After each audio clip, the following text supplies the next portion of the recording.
여러분 안녕하십니까, 강신업 변호사입니다. 지금 국힘은 오늘 이제 김문수하고 한동훈이가 마지막 토론회를 갖죠. 그리고 내일과 모레 이틀간에 걸쳐서 이제 경선 여론조사죠. 모바일과 ARS로 당심 50%, 민심 50%, 그리고 5월 3일 전당대회를 통해서 발표하지요. 자, 뭐 한동훈이가 지금 2등으로 올라갔다는 것에 대해서도 많은 사람들이 참 의아해하고 있는데요. 역선택이 많이 작용했다고 보는 거죠. 그런데 똑같이 50%기 때문에 이 당심이 좀 더 많아져야 되는데 그렇지 않아서, 다만 이제 홍준표한테 갔던 이 당원들의 표가 모두 김문수한테 갈 가능성이 높죠. 근데 안철수한테 갔던 표가 한동훈한테 간다? 그건 기대하기 어렵고요. 그렇다 하더라도 안철수 표는 얼마 안 됐기 때문에 그거는 별로 효과가 없을 겁니다. 자, 지금 홍준표 후보 캠프의 현역 의원이라든가 그 캠프원들이 대거 지금 김문수 후보의 지지를 선언하고 나섰습니다. 나경원 의원도 김문수 후보를 지지하고 나섰습니다. 뿐만 아니라 지금 김문수 후보 캠프에는 사실상 저 한동훈 계 몇 명 빼놓고는 전부 다 사실상 김문수 후보를 지지하고 있다고 봐야죠.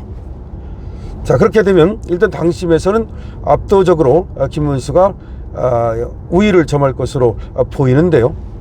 다만 민심에서 어떨 것이냐는 건데요. 민심에서가 만약에 같은 민심에서는 똑같이 50대 50이 된다 하더라도 당심에서는 김문수가 이긴다면 김문수가 올라가는 거죠.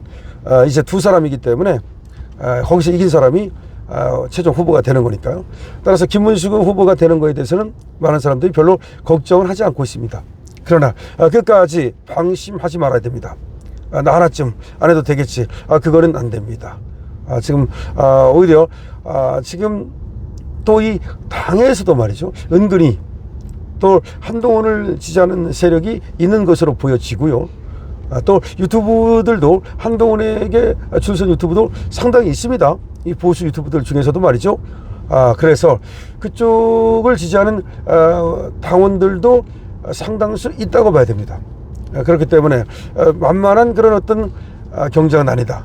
그러니까 압도적으로 이길 수 있을 것이냐 하는 것인데요. 70대 30 뭐 이렇게 이기면 좋겠는데 2배 정도 그게 가능할지는 봐야 되겠습니다. 자, 이런 상태에서 이제 홍준표 후보가 김문수 후보의 지지를 공개적으로 해주면 도움이 크게 될 것 같은데요.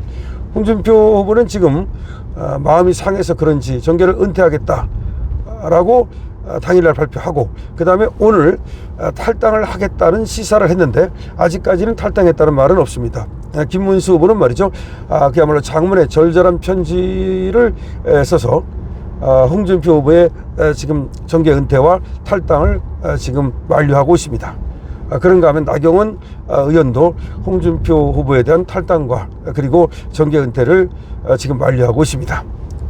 이러는 상황에서 아마 홍준표 지금 전 대구시장이 정계를 은퇴한다고 말은 했지만, 이게 뭐 정치인들이 하는 말이야. 또 언제든지 바뀔 수 있는 거니까 실제로 정계 은퇴를 할 생각보다는 어쩌면 지금 당에 대한 서운함을 얘기하고 있는지도 모르겠다는 그런 얘기가 나오고 있습니다.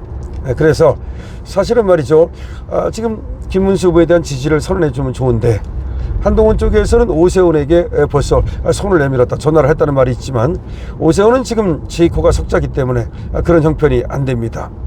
지금 명태균이가 오세훈을 죽이러 왔다라고 할 만큼 오세훈에 대한 여러 가지 갖가지 지금 자기가 알고 있는, 뭐 그게 사실인지는 모르겠습니다만은 그런 비밀을 까발리고 있습니다. 자, 이런 상황에서 말이죠, 이재명은 지금 거의 그렇게 상태에 지금 몰리는 것이 아닌가. 5월 1일 날 오후 3시에 그것도 생중계를 허용하겠다고 발표했습니다. 그리고 왜 5월 1일 오후 3시냐. 또 이 지금 이거에 대해서 민주당에서는 뭐 무죄를 기다리는 그런 듯한 행태를 보이고 있지만 지금 법조계에서 나오는 얘기는 아니다. 이 대법원이 지금 뭔가 뽐때를 보이는 거다라는 얘기가 나오고 있습니다. 그리고 촛불행동이라고 하는 곳이 이게 이 김민석 형이 하는 그런 어떤 단체거든요. 그리고 탄핵 찬성 집회를 이끌었던 그 촛불행동이 조희대 대법원장을 갑자기 고발을 했습니다. 이게 뭘 의미하는 것인지 말이죠. 뭐 이례적으로 빨리 재판을 진행해서 대선에 개입했다. 근데 이상하지 않습니까? 그걸 가지고 고발을 할 이유가 있나요? 뭔가 낌새를 채고 유죄의 낌새를 챈 것인지. 다만 지금 주식시장에서 이재명의 주식은 오른다는 얘기가 나왔었는데 어떻게 끝난지는 모르겠네요. 지금 아까 오전만 해도 이재명 주식이 오르고 있다 그래가지고 뭔가 샜나. 근데 박지원이가 말이죠, 무죄가 확실하다, 자기가 정통한 소식 등으로부터 들었다, 그런 얘기를 했는데 그거는 정말 들은 것인지, 그리고 이재명도 걱정을 하지 않는다라는 얘기를 했는데 뭔가 비밀이 산 것인지, 아마 비밀이 사는 느낌이 드니까 조희대 대법원장이 빨리 앞당겨서 5월 1일을 선고날로 잡은 것인지, 참 여러 가지 지금 예측이 나오고 있습니다. 그런데 지금 유죄 가능성을 법조계에서 많이 지금 예측하고 있거든요. 지금 유죄 가능성도 있다는 겁니다. 물론 무죄 가능성과 유죄 가능성 중에서 어떻게 더 많으냐, 그거는 단도직입적으로 단언할 수 없습니다.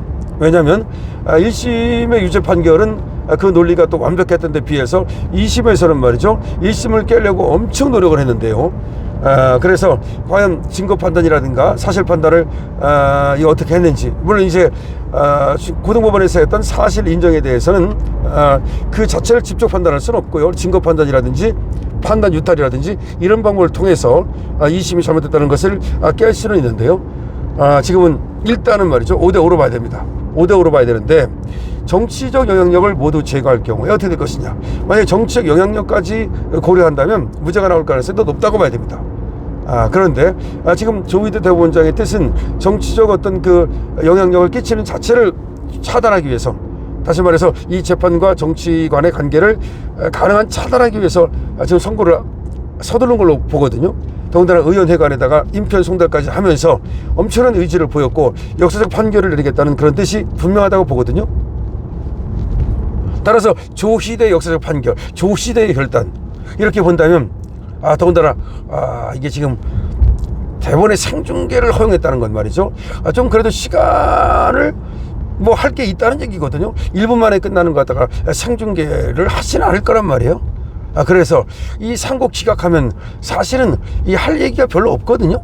그런데 이 생중계를 허용했다는 거라든지, 그 다음에 5월 1일로 잡았다는 거라든지, 왜냐면 5월 10, 11일이 이틀이 대선 후보 등록 기간이거든요. 그럼 대선 후보 등록 기간이 지금 며칠 남겨놓고 열흘 정도 시간을 주면 민주당에서 이재명이 날아갈 경우에 후보를 바꾸는 시간이 충분하잖아요. 그러니까 후보를 바꿀 수 있는, 교체할 수 있는 시간을 주기 위해서 5월 1일 날 하는 게 아니냐, 이런 얘기예요 지금. 그리고 왜 2일이 아니고 1일일까? 물론 대법원에 이제 재판이 뭐 목요일날 많이 하긴 합니다. 그렇다 하더라도 뭐 특별 기일을 잡는 거니까 뭐 오후 3시라고 한다면 이건 특별 기일이거든요. 그렇다면은 5월 2일날 하는 것도 가능한데 왜 5월 1일이 또 이 근로자의 날인데 이 날로 잡았을까? 여러 가지 얘기가 나오고 있습니다. 휴일 아닙니까? 5월 1일이 말이죠. 근로자들한테는. 물론 이제 원래 법원은 뭐 5월 1일이라 해서 쉬지는 않습니다만은. 자, 그래서 지금 이재명이가 큰일 났다, 이재명 난리 났다, 이렇게 잡는 게 맞을 것 같아요.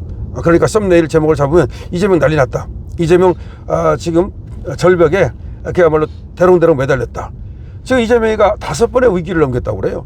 그러니까 뭐 권순일 그때도 그렇고, 그 다음에 우진교사 그렇고, 그 다음에 또 공직선거법 그렇고, 계속해서 무죄를 받고 그런 식으로 넘겼다는 거예요, 위기를. 그러니까 유죄가 나와야 되는데 이상하게 무죄가 나온 것이 이게 벌써 5번이라는 거예요. 그럼 이번에도 넘길 수 있느냐?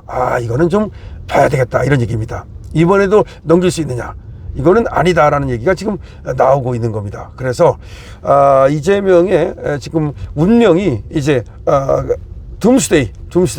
그런데 제가 이제 그 법조인들한테 좀 얘기를 들어보니까 이재명의 유죄 가능성을 점치는 법조인들도 상당히 많다. 물론 여전히 뭐 기대를 하지 말아야 되는 거 아니냐, 그러면서 무죄 쪽으로 의견을 내는 법조인도 많이 있습니다. 그렇지만 유죄 가능성을 얘기하는 법조인들이 상당히 많다는 겁니다. 그러니까 법조인들한테 얘기를 들어보니까 조희대가 그 스타일이라든지, 그 다음에 대법관들이 그래도 이 프라이드를 갖고 있는 사람들인데 뭐 일개 정치 세력한테 뭐 휘둘리거나 그럴 사람들은 아니라는 거죠. 헌법재판소는 근본적으로 다르다는 겁니다. 그래서 법조인들한테 들어보니까 유죄 가능성을 많이 얘기하고 있습니다. 이제 지금으로부터 이제 뭐 24시간도 안 남았습니다. 과연 이재명 어떻게 될까요? 이재명 사실은 사라져야 되겠죠. 윤 대통령이 사라진 마당에 이재명은 남아가지고 분탕을 치면 안 되겠죠. 여러분 어떻게 생각하십니까? 강신엽 TV입니다.